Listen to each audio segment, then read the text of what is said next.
Assalamualaikum warahmatullahi wabarakatuh. Salam sejahtera untuk kita semua. Pada sesi kelima kali ini, di modul kelima, kita bahas tentang uncertainty, etika, dan estetika data. Kita bahas dulu tentang uncertainty pada data science dulu. Ya. Pengertian uncertainty, ya, di sini ketidakpastian, ya, adalah suatu ukuran yang digunakan oleh peneliti untuk memahami perbedaan antara informasi yang diperoleh dari data yang diolah dengan fenomena yang sedang dikaji. Dampak uncertainty itu interpretasi data dan pengambilan keputusan berdasarkan data. Ya. Uncertainty, ya, juga menunjukkan sejauh mana hasil analisis data dapat dipercaya dan valid. Nah, ada juga kesalahan umum dalam memahami dan mengukur fenomena di dunia nyata, yaitu menyebabkan ketidakpastian dalam data science, seperti kompleksitas fenomena, keterbatasan representasi, kesalahan pengukuran, dan kesalahan analisis. Lalu ada representasi visual proses dari fenomena dunia nyata ke analisis.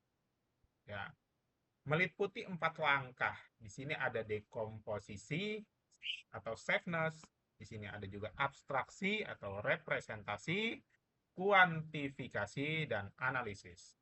Proses ini menunjukkan bahwa semakin ke bawah, semakin tinggi tingkat uncertainty. Ya.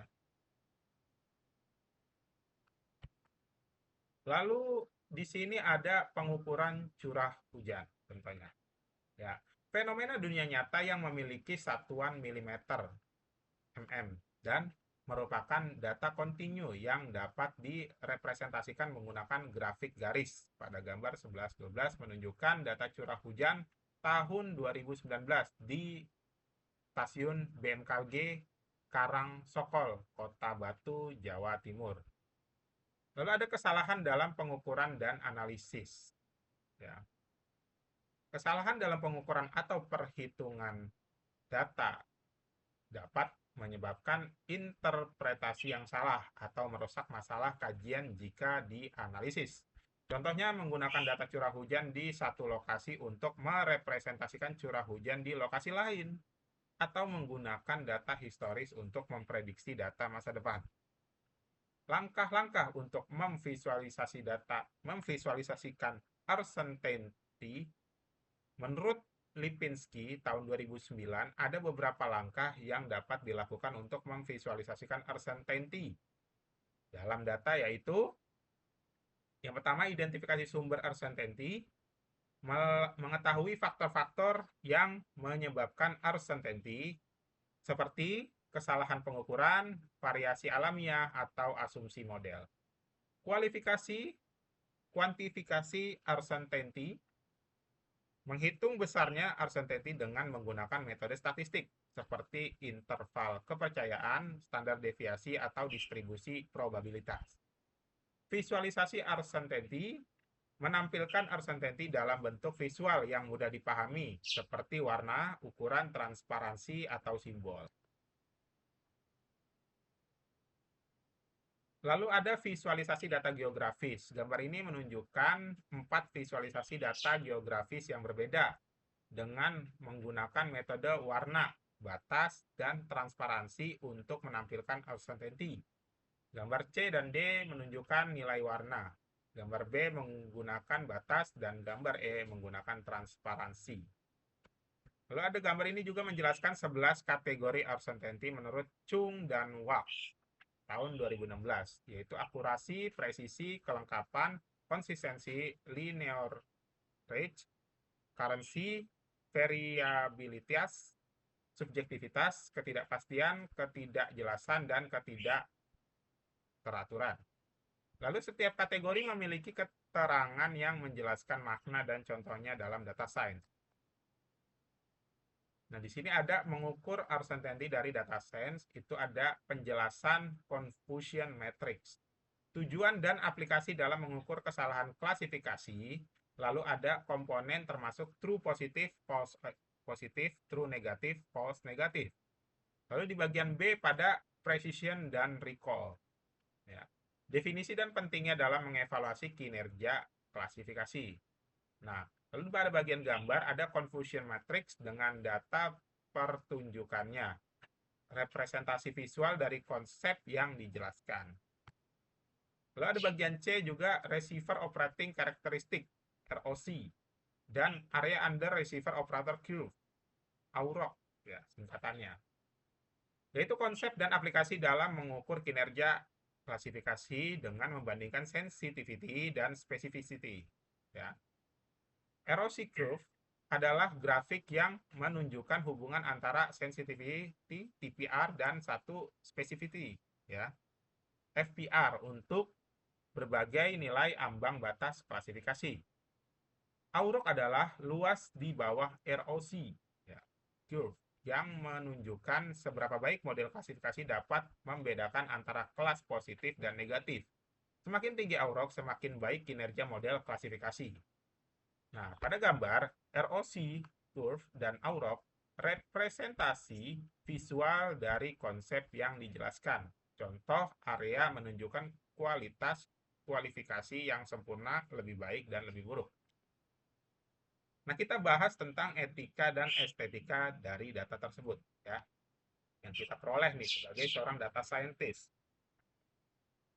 Etika dan estetika dari data adalah ada perbedaan antara etika dan estetika dalam data, serta pentingnya menghormati privasi dan tanggung jawab dalam penggunaan data.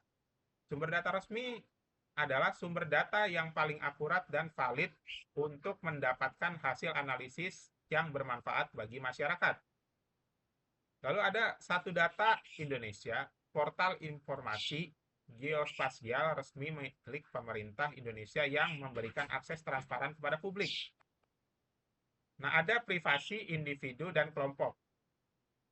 Hormat terhadap privasi individu dan kelompok dalam proses diseminasi, transformasi, serta persetujuan personal atau individu sebelum melakukan akuisisi data. Tujuannya adalah memiliki tujuan yang jelas sebelum melakukan akuisisi data, serta memastikan data sesuai dengan tujuan yang ditetapkan. Keamanan dan akses adalah menyimpan data dengan baik dan mencegah kebocoran, sehingga memiliki akses yang sesuai dengan tingkat privasi data.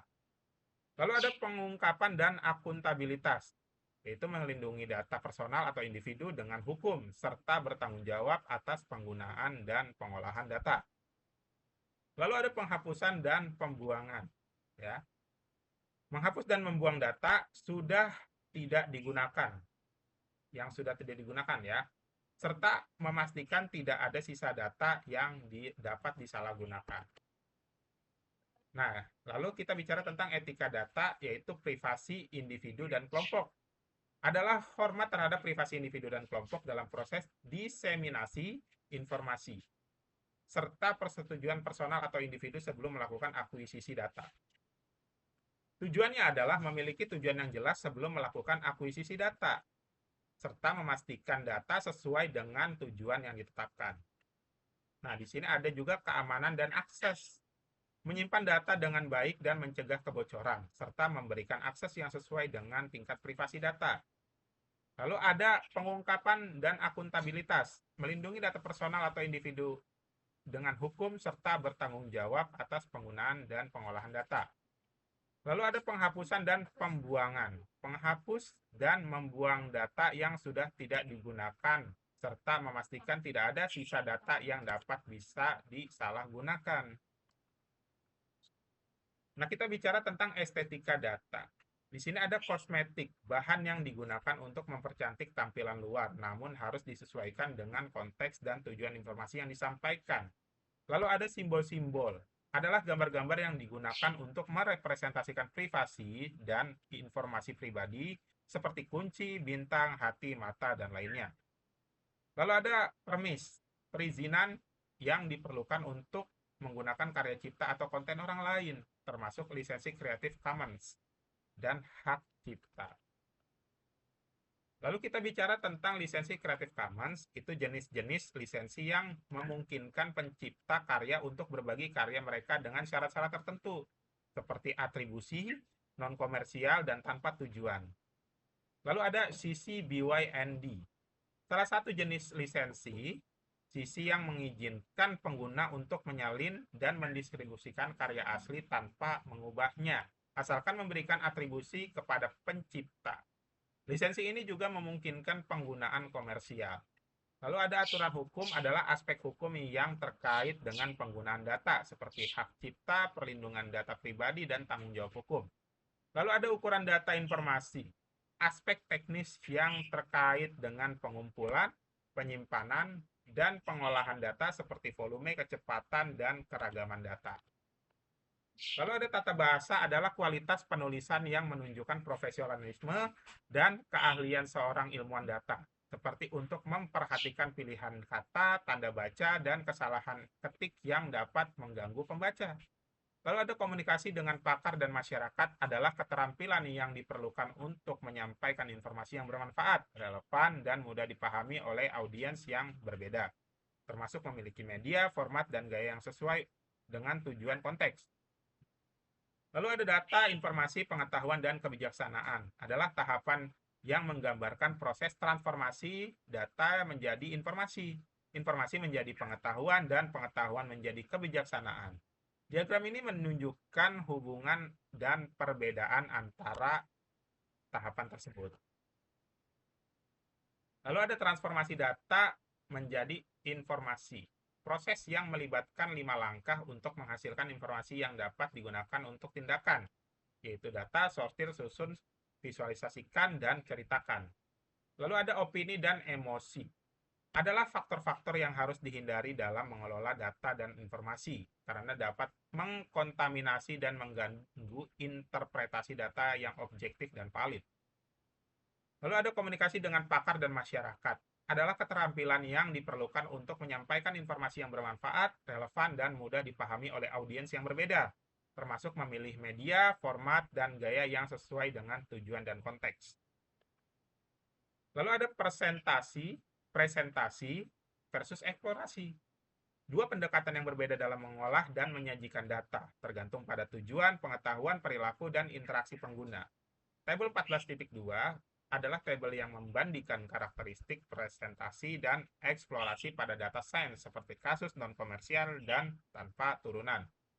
Lalu ada persepsi manusia, adalah faktor yang mempengaruhi bagaimana manusia memahami dan menafsirkan data seperti kognisi, emosi, budaya, dan konteks. Lalu ada visualisasi data, adalah cara untuk menyampaikan data dalam bentuk grafik, diagram, peta, atau gambar yang dapat meningkatkan pemahaman dan komunikasi data. Lalu ada pengaruh warna, faktor yang dapat mempengaruhi persepsi dan emosi manusia terhadap data, seperti warna hangat, dingin, netral, atau kontras. Contoh kejadian COVID-19 ya, COVID-19.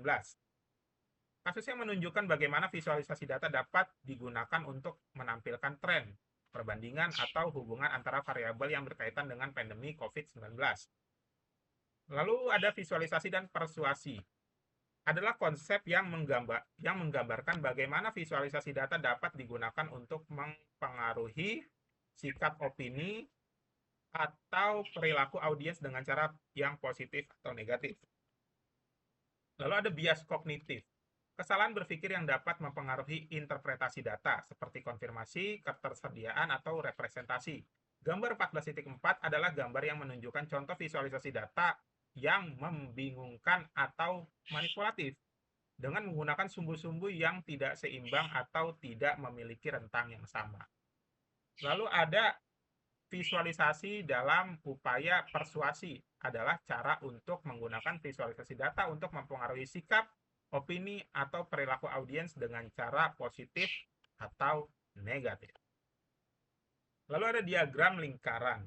Diagram yang menggambarkan area tumpang tindih antara apa informasi, bagaimana pendekatan sense data, dampak informasi diterima, dan siapa penerima dan pengguna informasi.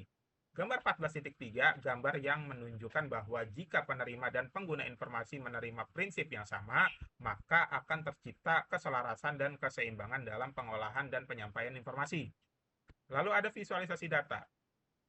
Cara untuk menyajikan data dalam bentuk grafik, diagram, peta, atau gambar yang dapat meningkatkan pemahaman dan komunikasi data. Ya. Lalu ada pengaruh warna. Faktor yang dapat mempengaruhi persepsi dan emosi manusia terhadap data, seperti warna hangat, dingin, netral, atau kontras. Terima kasih ya.